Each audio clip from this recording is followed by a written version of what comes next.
आप पहले अपना मज़हब पढ़िए, अपने मज़हब की मालूमात रखिए, फिर दूसरे के मज़हब के बारे में सोचिए। जब एक जगह मुझे इज्जत नहीं मिल रही तो मुझे वहाँ जाना नहीं चाहिए। और रहा क्या भारत किसी के बाप की जागीर नहीं है। भारत हर उस व्यक्ति का भारत है जिसने यहाँ जन्म लिया है। लाउड स्पीकर, ज्ञानवापी, शिवलिंग और फिर अब जो पैगंबर जी का ऊपर कमेंट हुए हैं उन सब पे क्या पक्ष रखेंगे? देखिए ये सब बेकार की बातें हैं। वो जो लोग छोटी मोटी पब्लिसिटी चाहते हैं वो इस तरह की हरकतें करते हैं। और जहाँ तक कोई भी, मैं किसी का नाम तो नहीं लूँगा, जो भी ये हरकतें कर रहा है, इसमें डिवीजन होता है जब टीवी, जब सारे चैनल वो देश के बारे में नहीं सोच रहा है, न्यूज़ पेरेंटिंग पीरियड देश के बारे में नहीं सोच रहा, तो लोग जिस समाज के बारे में उल्टा सीधा कह रहे हैं उस समाज के लोग वहाँ जाके इंटरव्यू क्यों देते हैं, डिबेट में क्यों बैठते हैं, ये इनकी भी गलत बात है। जब एक जगह मुझे इज्जत नहीं मिल रही तो मुझे वहाँ जाना नहीं चाहिए। और रहा क्या भारत किसी के बाप की जागीर नहीं है। भारत हर उस व्यक्ति का भारत है जिसने यहाँ जन्म लिया है। और उसका पूरा अधिकार है, जो राष्ट्रपति को है, जो प्रधानमंत्री को है, जो देश के वरिष्ठ नेताओं को है, वो देश में काम करने वाले, रक्षा चलाने वाले का भी इतना ही अधिकार है जितना मिल रहा है। आपको क्यों लगता है कि इज्जत नहीं मिल रही है और इज्जत सम्मान से बात नहीं हो रही है? नहीं, मुझे आप अगर अपने चैनल पे बुला के उल्टी सीधी सवाल करेंगे तो मैं तो नहीं आऊँगा आपके चैनल पर। मुझे जाना नहीं चाहिए।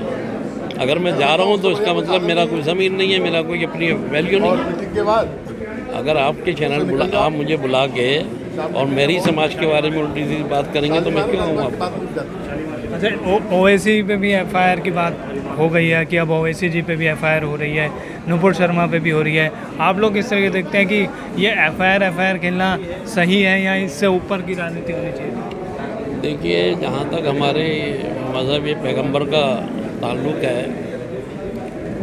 और इनके ज़माने में जो हमने सुना है, जो पढ़ा है, वो कोई लेडीज़ उन पर कूड़ा फेंकती थी और 2 दिन कूड़ा नहीं फेंका तो गए वहाँ, तो पता लगा भाई ये औरत बीमार तो नहीं हो गई, तो उसके घर पे गए। उसने कहा, कुंडी बजाई तो आवाज़ आई, कौन? उसने कहा, मोहम्मद, मैं आपकी सर्कल लगा और 2 दिन से आपने कूड़ा नहीं फेंका। तो इसने बोला उसके लिए दुआ करी कि इसको सेहतयाब कर दो, ऊपर वाले से प्रार्थना की और वो सही हो गए। फिर उनके उसने इस्लाम कबूल कर लिया। तो सही है, एक बच्ची ने या लड़की ने या लड़के ने कोई गलत बात की है, उसको मालूम नहीं होगा। नहीं, अगर आप लोगों को ये लगता है गलत बात की है अमिताभ बच्चन जी, गलत बात तो उसने अपना मज़हब ही नहीं पढ़ा।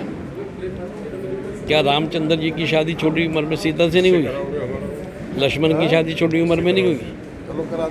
जब सीता जी 6 साल की थी जब शादी हुई है रामचंद्र जी से, तो उसने अपना ही मज़हब नहीं पढ़ा, तो दूसरे का मज़हब इस बात के लिए वो साक्ष्य दे रही हैं, आप साक्ष्य देंगे?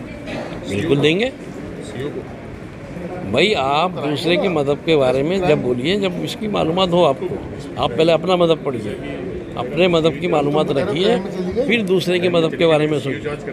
अच्छा, आपको अपने मज़हब की नहीं मालूम? अच्छा, क्या लगता है कि ये मुद्दा इतना बड़ा था कि अंतर्राष्ट्रीय स्तर पर इसमें चर्चा? मुद्दा कोई बड़ा नहीं है। कमर तोड़ महंगाई है, बेरोजगारी है देश में, खदाने खाली हो गए हैं, सोना गिरवी रख दिया है, समझे नहीं? इस बात को छुपाने के लिए सारे उसके साथ ही तो आप भी है ना, आप सरकार में सही बात के साथ हूँ, गलत बात की पार्टी सरकार में साथ है ना? सरकार के साथ है, लेकिन सरकार पे ही है आपके? सरकार के साथ है हमारी पार्टी, लेकिन सरकार के विचारों के साथ नहीं है। हमारा विचार अपना अलग है। हम बाबा साहब भीमराव अम्बेडकर के सिपाही हैं। तो अठावले फिर कर क्या रहे हैं, उनका रोल क्या है अगर इस तरीके से आप कह रहे हैं कि आप साथ नहीं है विचार? देखिए, हम गलत बात के तो साथ है ही नहीं। महंगाई होना गलत बात है? महंगाई होना गलत बात है, तो गलत बात है तो छोड़। हमारे डिफेंस के अंदर जो मिलिट्री है उसके बाद जूते फटे हुए हैं, उनका बजट कम कर दिया 53,000 करोड़ इस साल। तो कहीं ना कहीं आप लोग गलत चीज़ का साथ दे रहे हैं। नहीं, वक्त तो बोलते हैं। मेरा न्यूज़पेपर निकलता है इस्लामी एक्सप्रेस, आप पढ़िए, उसमें मैं हमेशा लिखता हूँ। नहीं, आरपीआई क्या कहता है? आप आरपीआई दिल्ली प्रदेश अध्यक्ष हैं, आरपीआई क्या कहता है? आरपीआई गलत का साथ दे रहा है क्या? नहीं, हम तो विरोध कर रहे हैं। हमें क्या मतलब है? गलत बात का तो विरोध करेंगे हम, चाहे मेरा बाप क्यों नहीं हो उसमें। हाँ, अठावले जी का? अठावले जी विरोध करते हैं। आपको स्टेटमेंट ऐसा दिखाइए जो हमने महंगाई के फेवर में करी हो या किसी और चीज़ के फेवर में करी हो, हमने तो विरोध ही करा है। भाई गलत चीज़ तो गलत है। आपको पब्लिक ने वोट दिया, अपने खून पसीने की कमाई को दे रहे हैं आपको, और उसका सही इस्तेमाल करिए। गलत क्यों करना है आपको? आपको नहीं लगता कि आप लोग अगर समर्थन ना दे के विपक्ष में बैठते तो ज़्यादा मजबूत होती आरपीआई? ये तो बात कहने की ये है कि पहले विपक्ष में भी थे, उसमें कोई ऐसी बात नहीं है। यहाँ के बजाय यहाँ बैठ जाओ, लेकिन हमारी विचारधारा कभी कांग्रेस के भी विरोध में थी। जब कांग्रेस पार्टी थी तो गलत बात को जब भी हम कहते हैं गलत है।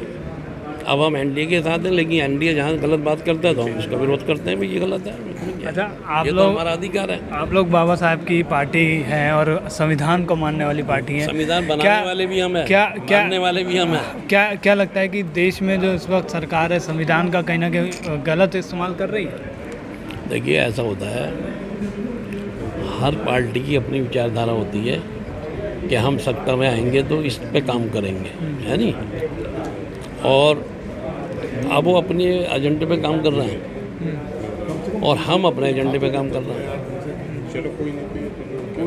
हम तो संविधान का एहतराम करते हैं और संविधान कोई जितनी भी ताकत लगा ले ख़त्म नहीं होगा संविधान। क्या एजेंडा लेके चल रही है? क्या सरकार क्या एजेंडा लेके चल रही है? सरकार, हम तो रोज़ टीवी देखते होगे, तुम टीवी वाले हो, अखबार पढ़ते होगे। सिर्फ टीवी के हिसाब से सरकार चल रही है? टीवी वाले बता रहे हैं, सरकार कहाँ बता रही है कुछ भी। नहीं, आप तो सरकार में है ना, सरकार के साथ हैं। आप क्या समझते हैं, क्या एजेंडे से चल रही है? वो अपने हिसाब से चलना है। कुछ कार्यकर्ता होते हैं, जैसे हमारा कोई कार्यकर्ता गलत स्टेटमेंट दे दे और हमें पता ही नहीं हो, तो इसमें तो कार्यकर्ता की गलती ना, अध्यक्ष की कोई? तो मैं तो कह ही रहा हूँ, कुछ बेवकूफ़ लोग हैं जो अपने मज़हब के बारे में इतनी मालूमात नहीं करते। पहले अपने मज़हब के बारे में मालूमात करनी चाहिए, फिर बाद में दूसरे के मज़हब के बारे में सोचना चाहिए। अच्छा।